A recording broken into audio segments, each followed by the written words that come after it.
all. I'm Aditi Lamba with the Wednesday night edition of South Asian News, Vision of Asia, the voice of our community. We are coming to you from a studio in New York City. Welcome again to our presidential election 2020 special.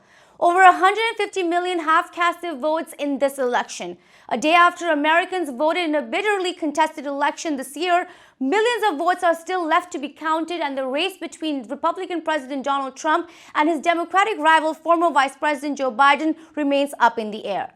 The road to presidency hinges on key states, with former Vice President Joe Biden and President Trump battling for Arizona, Nevada, Pennsylvania, Wisconsin, Michigan, Georgia, and North Carolina. All eyes are on the Electoral College, with statistics at this time of filming of this episode showing former Vice President at 253 electoral votes and President Donald Trump at 213 electoral votes. This election has now come too close to call currently, and we aren't sure if we would see the final results of this election even tonight.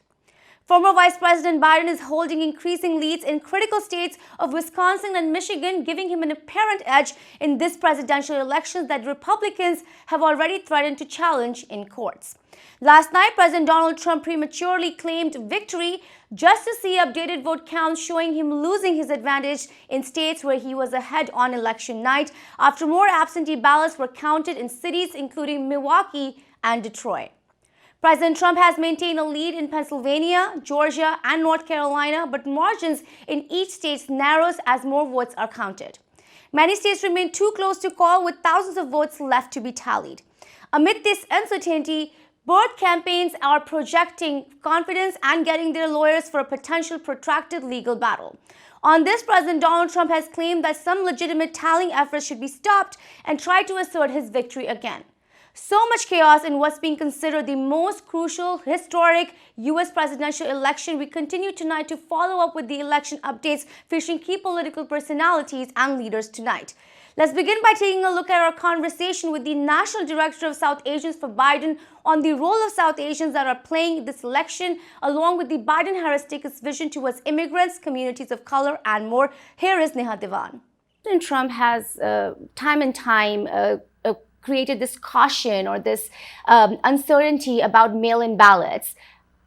Are you also in that concern, or do you totally trust the mail-in ballot system? No, I mean, it's a way to discourage voters and pander to his base, because who are the people who are actually doing that, right? So no, there's absolutely, and in fact, science is, the facts have, the research has shown, the facts have shown there's no concern of fraud with regard to mail-in ballots or any of that nature. So it's a complete farce. No, we're not concerned about that. And in fact, if that's the way that people choose to vote, we absolutely support that in these times. Neha, for the next couple of days, while you are coming towards the end of this cycle, what are you focused on with South Asians for Biden?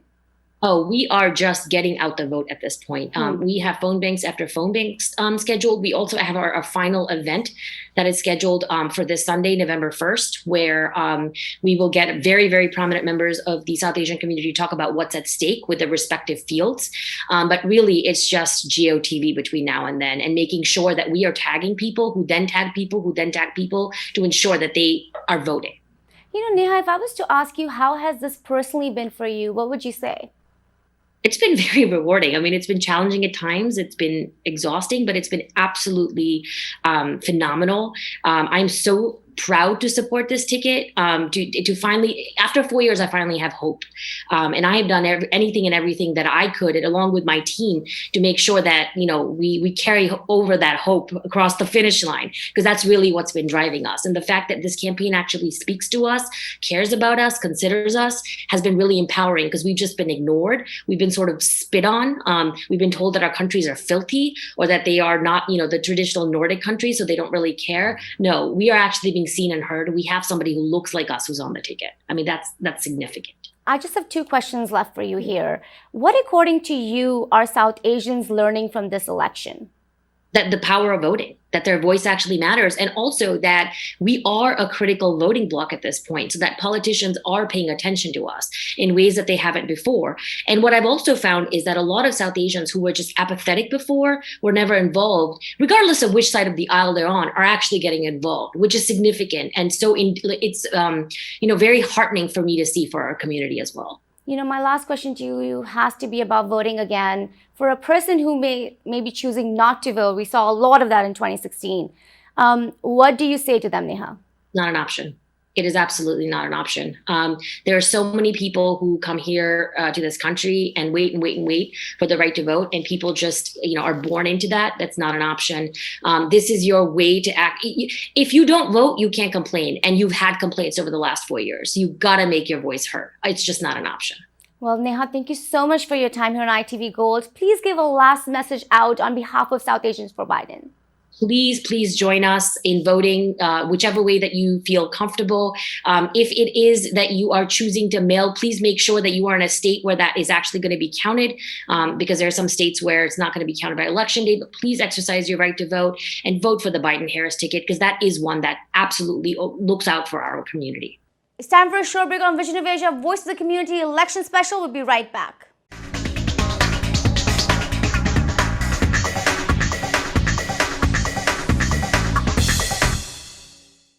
And welcome back. I'm Aditi Lama, and this is Vision of Asia, Wednesday night episode of South Asian News. We continue to present updates on this very crucial 2020 presidential elections with a very close race in key swing states. Earlier today, Democratic presidential nominee, former Vice President Joe Biden, said that he was there to report that when the counting is finished, he believes that they will be the winners. This is happening while we still await for the final results. Here is our conversation from this evening with veteran journalist and political commentator Rohit Vyas on what's happening across the nation and his analysis on this mixed-up election. We have you here because there's a lot happening in the nation with elections this year, and we're just trying to figure out how to address it and how to analyze what's happening right now. So let's go right into it, Mr. Rohit Vyas. I would like to discuss the swing states that are at stake right now. This is almost 5:30 p.m. on the Eastern Coast, and we're looking at Alaska, Georgia, Nevada, Arizona, North Carolina, and Pennsylvania, whose votes we're still waiting on. What is your prediction for these swing states? I think, Vice President Biden, the former vice president, needs maybe one or just a couple of them. I think Nevada he's going to get, and Arizona I think he's going to get. That should be enough to give him the 270 electoral votes. Pennsylvania is going to go on. I believe it's going to be going on. The count will go on all the way till next Tuesday is the latest information that I have. And that's because one of the things that has happened in this election, each state has a different rule about absentee ballots or mail-in ballots. Pennsylvania specifically says that its ballots will be counted once the election is closed, the polls have closed, the actual voting booths have closed, and it's only then that the counting will take place. Now, as you know, because of the pandemic this year, millions of people have already cast their ballots in advance. More than 100 million of them. I think the last count was 110 million of them. We've also had a historic general turnout for this election, probably the most historic in recent memory at least. 80% of the electorate has voted in this election, so it was a big election. Vice Biden right now stands at 253 electoral college votes, and with 214 for Trump. So all Biden needs is 17 more electoral college votes to hit the magic number of 270 for the majority and therefore the presidency. I do expect all of this is going to drag on for a while because the Trump campaign has already filed lawsuits in Michigan, Wisconsin, Pennsylvania, asking for recounts when the counts themselves have not yet been completed. They've also asked for a court order to halt the counting in all three of these states right now, which is unprecedented. Meanwhile, his own party is saying, no, let the counts be completed and we'll see what happens after that. So that's the status right now. I do expect Biden, though, to emerge the victor. Oh, wow. That's quite a prediction here that we have. How are you looking at both the contenders and how they're addressing everybody? President Donald Trump prematurely declared a victory very early this morning. Former Vice President Joe Biden still has just said that if we win enough votes, we'll, win the election. How have you looked at both of them? Well, one is obviously overly optimistic and the other is reasonable and objective and cautious in the way he approaches it. The optimistic one is President Trump. I don't think, from the outset I've said to you that President Trump A lot of people don't understand him well, but he's not one to lose. He said it himself a couple of days ago when he was addressing the crowd, when he was addressing his own supporters in Arlington, Virginia, and he told them, he says, "Look, it's not an easy thing to lose. It's not an easy thing for me to lose." And so you can expect some of this pushback from him. Biden is a seasoned politician. He's been around for more than 40 years in the business of politics. So he knows to let things go their course, to allow the count to be completed. And that's what he's doing. So the approach is very much expected from both of them. I certainly expected Trump to rally his probably dejected supporters, or at least many of them would be dejected by now. Even though this is by no means over, things could change. I'm not expecting it, but they still could change. Right. President Donald Trump has been continuously saying to stop counting the vote. His campaign has used selective stop vote counting across the nation. Is this constitutional, is my question. Can he actually stop the counting of votes in some of these states? He can't actually stop it. I mean, as to its constitutionality, well, he can challenge it. He certainly can challenge it under the law. He can go out there, have his lawyers ask a court to halt the counting for whatever reason, and the court then decides if it's reasonable. If the court believes that something is going on, hanky-panky or whatever, right, or fraud. I mean, manipulation of votes, for instance, the court will decide that. If they decide, they could order a halt. I think what the Trump campaign is trying to do is to gain access to the counting sites, especially in these crucial states, right, to make sure, in their opinion, that the vote is fair, that the count is going legitimately. And so, yeah, they can if they wish to. Now, it's not something that's done normally in any election. This is indeed the first one where it's going to happen. Usually what will happen is when there's a very tight race, right, let's say a margin of 1% or below. In many states, the law provides for an automatic recount. In some states, they don't. The law does not provide that. In which case, somebody who feels they're the underdog can challenge that count, ask for a recount. In that case, usually it takes about 3 days. 3 days after the count, there's a sort of a break of 3 days to make sure everything has been counted. Then a recount would be ordered by a judge. And then it would take up to about 13 days in many cases before a recount can be completed. Wow. So these avenues are available if they wish to pursue them. His own party has been saying, let the counts just go ahead right now. Right. We'll see after that. Biden himself has said that. Let the counting be completed, then look at the numbers and decide what you want to. But yes, to answer your question directly, the Trump campaign does have the right to ask the court to intervene in such cases. President Trump is also saying that he will take the matters up to the Supreme Court. Would Supreme Court interfere in something like this? Supreme Court, there's been not much precedent in something like this. In fact, I'm not sure there's been a precedent at all. That's a very good question. Usually, if it's a tight race, let's say there's a tie. I think I explained this to you and your viewers the last time. If there's a tie, if there's 269 electoral college votes to 269 electoral college votes, at that point, the Constitution of the U.S. says you go to the U.S. House of Representatives. The U.S. House of Representatives will then vote based on the majority vote in each of those states. All right, that's how it works. But it will not be the electoral count. In other words, every state has a certain number of congressional districts. Those are the electors. All right. So let's say, take example, New Jersey. All right, where New Jersey has swept the polls. So there'll be one elector in a case like that, the tie, electoral college vote tie. There'll be one elector that'll be named, and that person will say, okay, we cast the vote for the Democrat because my state says the Democrat is the winner. That's how it goes on throughout all the states. And New York would be similar. Every state would choose an elector. That should break the tie. If that doesn't break the tie, there's usually a conference of the House of Representatives, where they try to hammer out their differences and figure this out. This happened in the year 1876, when there was the Ohio governor and the New York governor faced a similar tie. And therefore it was all the way up to 3 days before inauguration, when in those days the House of Representatives sat down across the table, talked to each other. Finally, they gave it to the Republican. That was given to him. and he was a Republican. The Democrat didn't get it, and that was it. That's how they settled that. 3 days before January 20th. But according to the Constitution, the new president must be sworn in on the 20th of January. Yes, for sure. I want to go into a little bit more about these swing states that, we've already had some verdict on. I would like to discuss states Arizona, Michigan, and Wisconsin.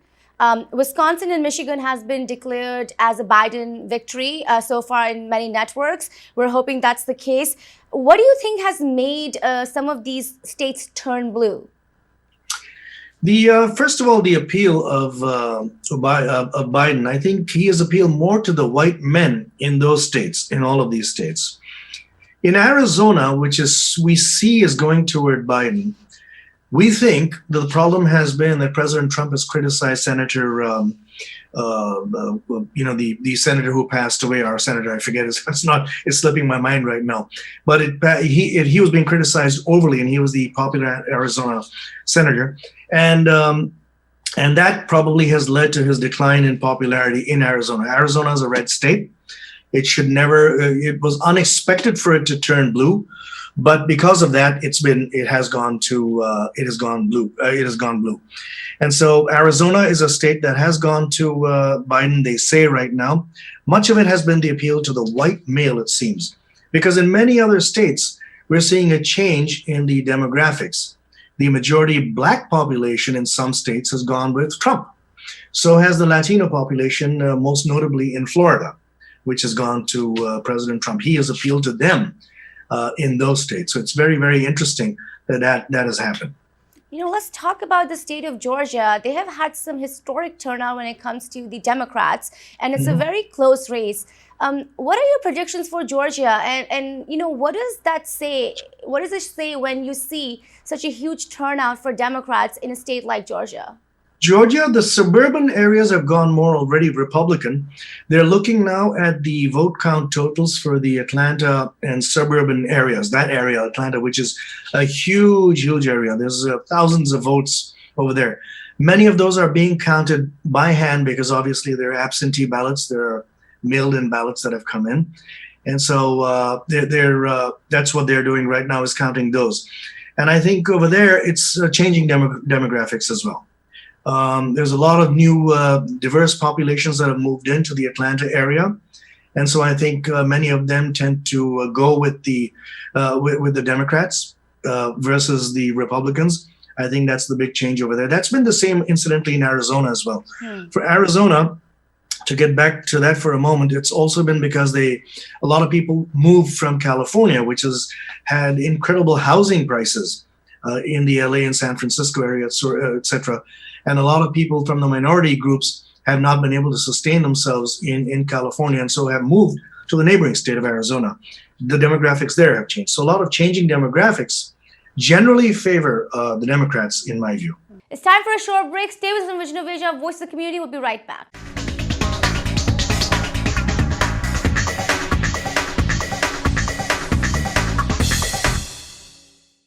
And welcome again. This is Vision of Asia, the South Asian news segment, and I am Aditi Lamba.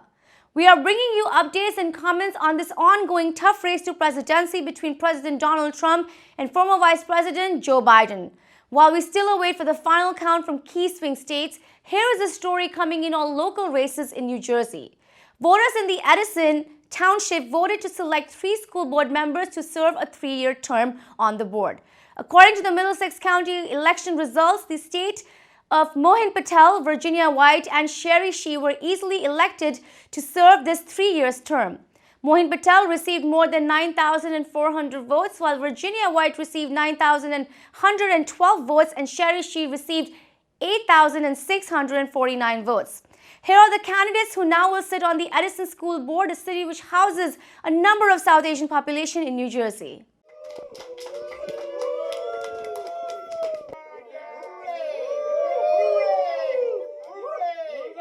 Thank you, ITV Gold, for coming here into this event of voting and the watch party.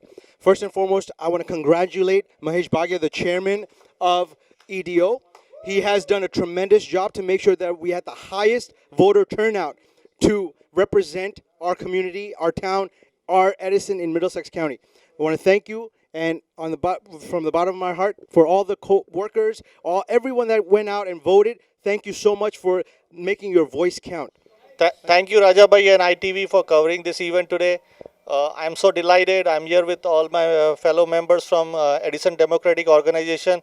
We all did an amazing job this year, so please give a big round of applause to all the team members. Despite the challenging times in COVID, we had the best turnout Edison has ever seen in the voter turnout. We have almost 40 to 40,000 people who have mailed in the ballots, who did the provisional ballots. So please, I want to thank each one of the people, each one of the residents who came out and voted this year.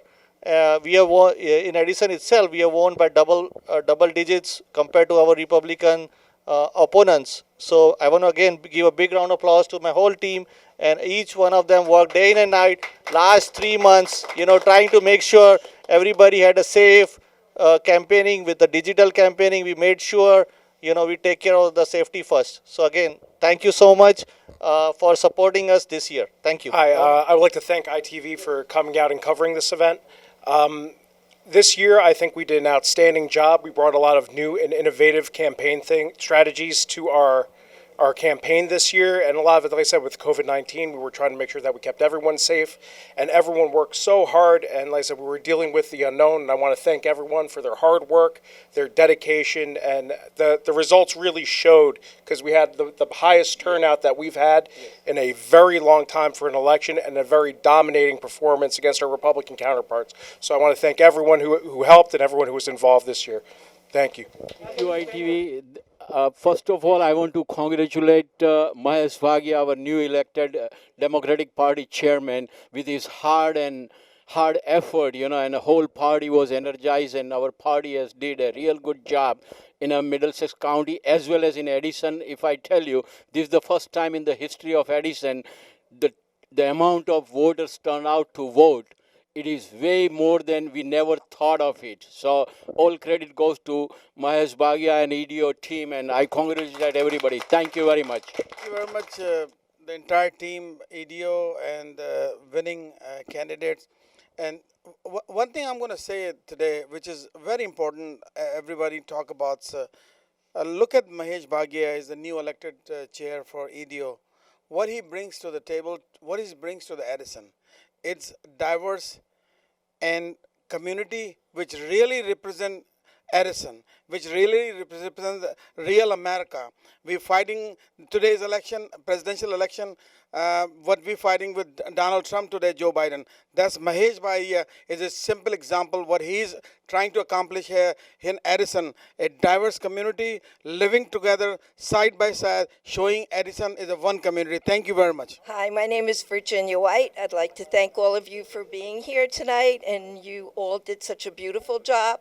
Mahesh is a wonderful chairman, and we're going to continue to support him. Thank you very much. And this is all for our show tonight. Please send us your suggestions and get your voices and organizations on our show.